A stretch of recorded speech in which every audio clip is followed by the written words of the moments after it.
I bet you never thought you'd see a Lamborghini going off-road in the Mojave Desert. Well, the Lamborghini Huracán Sterrato is out to change that.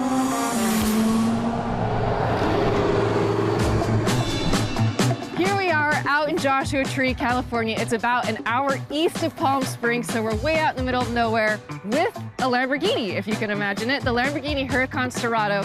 This is the off-road version, and it's also the end of an era because it's the last V10 internal combustion engine that Lamborghini will ever make. So it's kind of a big deal. It's also been a long time coming. We saw early versions of this car in 2019. It's finally here. The base price is $273,000. I hear it's going to be really fun to drive. I can't wait to go try it.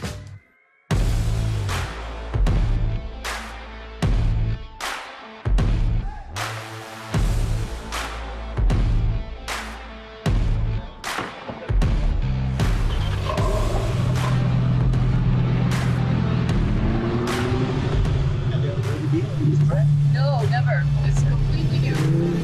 With brutalist undertones and a low seating position, the Sterrato comes with a 601 horsepower V10 engine and 413 pound-feet of torque. It has all-wheel drive, a 0 to 60 mile-per-hour sprint time of 3.4 seconds, and a top speed of 161 miles per hour. Now, don't feel bad if you're a little skeptical about this $273,000 supercar. I was too. Lamborghini has no record of success in off-road rallies in the 60 years since the brand roared to life, but it hasn't stopped the brand from jumping into the off-road mix. I spoke with Lamborghini head of design, Mitja Bokert, about what makes the Sterrato different from a normal Huracan. Our design DNA is about the single center silhouette. You can always tell a Lamborghini in front view with the inclinated windows. Every car of Lamborghini, that's my mission, has to have his character. So for the customer, it's clear what is the car. So we took it in a higher position. We have a slightly longer wheelbase, we have bigger wheels, more important, of course, the rallycross wheels. We added the cladding, we kept it quite rough because we wanted to give this tough and rugged feeling.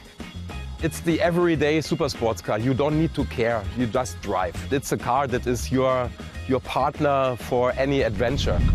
It's unbelievable what the car can do. Yeah, really. Unbelievable. I was driving this thing harder than I drove the Rivian truck, rougher than I drove a Porsche 911 or a Land Rover in the sand dunes. I came out of the car grinning from ear to ear. Wow. But now I wanted to see how it did on the pavement. Passing by the Joshua trees and desert dry hills, the Sterrato just cruises. Man, it's pretty fun. It's pretty great to go directly from the dirt onto an asphalt surface, and I have to say, driving in Joshua Tree is the perfect way to explore both sides of the car.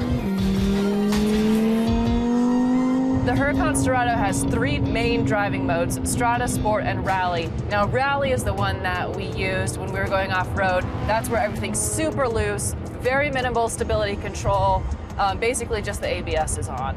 Now we're in Sport mode, which is a more generalized mode. It's perfect for driving some of these back roads in Joshua Tree. Lamborghini is going to be introducing more and more hybrids. We've already seen the Revuelto, and we will soon see hybrid versions of the Urus as well. So this really is, in a way, the end of an era for Lamborghini, the last V10 with an internal combustion engine. And it's pretty cool to be able to drive it. My take is the Huracán Sterrato is a joyful ode to the contrarian nature of Lamborghini. Lamborghini is making just 1,499 of them. Deliveries begin this summer.